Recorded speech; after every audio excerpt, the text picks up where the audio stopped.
Good morning student. हम पढ़ने जा रहे हैं कारक लेसन नंबर 7 हिंदी व्याकरण। तो स्टार्ट करते हैं। टीना ने अपनी माँ को अपने साथ घटी एक घटना सुनाई। उचित शब्द चुनकर घटना को पूरा कीजिए। ये डैश है ना, ये जो शब्द दिए गए हैं वो हमें इस डैश में कंप्लीट करने हैं। मैं गली से जा रही थी कि अचानक मेरी नज़र एक घर पर पड़ी। मैंने देखा कि घर की छत पर 2 बार आएगा इसमें, पर 2 बंदर बैठे हैं। मैंने जेब से चने निकाले और उन्हें एक कागज़ में बांधकर दे दिया। बंदरों की तरफ फेंका। एक बंदर ने उछलकर पुड़िया ले ली। बच्चों, क्या आपने देखा और समझा कि टीना की बात को समझने के लिए आपने संज्ञा शब्दों को आपस में जोड़ने के लिए से, पर, की, में, ने आदि का प्रयोग किया। इस शब्दों को आपस में जोड़ने वाले यही शब्द कारक चिन्ह कहलाते हैं। संज्ञा या सर्वनाम के जिस रूप से उसका संबंध वाक्य के दूसरे शब्दों से जाना जाता है उन्हें कारक कहते हैं। जैसे से, पर, की, पर, से, में, की, ने, ये क्या थे? कारक शब्द। अब कारक के भेद कितने होते हैं? कारक के 8 भेद होते हैं। कर्ता, कर्म, करण, संप्रदान, अपादान, संबंध, अधिकरण, संबोधन।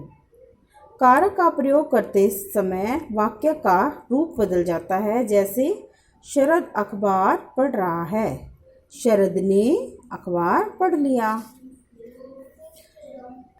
अब इसमें कारक का प्रयोग दूसरी तरह से, इसमें कारक का प्रयोग हुआ है और इसमें कारक का प्रयोग नहीं है, क्योंकि इसमें ने पर अभी नहीं है ना, तो यहाँ पर आके ने पढ़ लिया, इसमें कारक का प्रयोग हो गया है।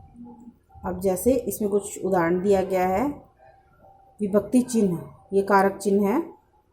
कर्ता ने, दिव्या ने कहानी पढ़ी। कर्ता कौन है? दिव्या।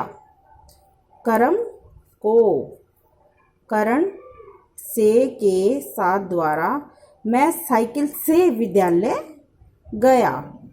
करण। संप्रदान के लिए, को, किसी को कुछ देने का भाव। पिताजी प्रणव के लिए फल लाए। अपदान, संबंध, अधिकरण। इसमें संबोधन में हम क्या करेंगे? हे, अरे। अधिकरण में, पर, पतीले में चावल रखे हैं। अधिकरण का प्रयोग में। संबंध किसका किससे? श्रेया की बहन चित्र बनाती है, या भाई या बहन, ये संबंध हो गया। अपादान से अलग होना, नल से पानी टपक रहा है ना। कारक लगने पर संज्ञा, सर्वनाम, विशेषण तीनों का ही रूप बदल जाता है। जैसे वह लंबा लड़का, मूल रूप क्या है? वह लंबा लड़का। अब इसमें कारक लगने से क्या हो जाएगा? उस लंबे लड़के ने। कारक लगने पर उस लड़के लंबे ने। फिर कोई भी वाक्य बना सकते हैं आप। तो आज के लिए इतना ही। कारक संज्ञा या सर्वनाम का संबंध वाक्य के दूसरे शब्दों से बताता है। कारक के 8 भेद: कर्ता, कर्म, करण, संप्रदान, अपदान, संबंध, अधिकरण तथा संबोधन। कारक लगने पर संज्ञा, सर्वनाम, विशेषण का रूप बदल जाता है।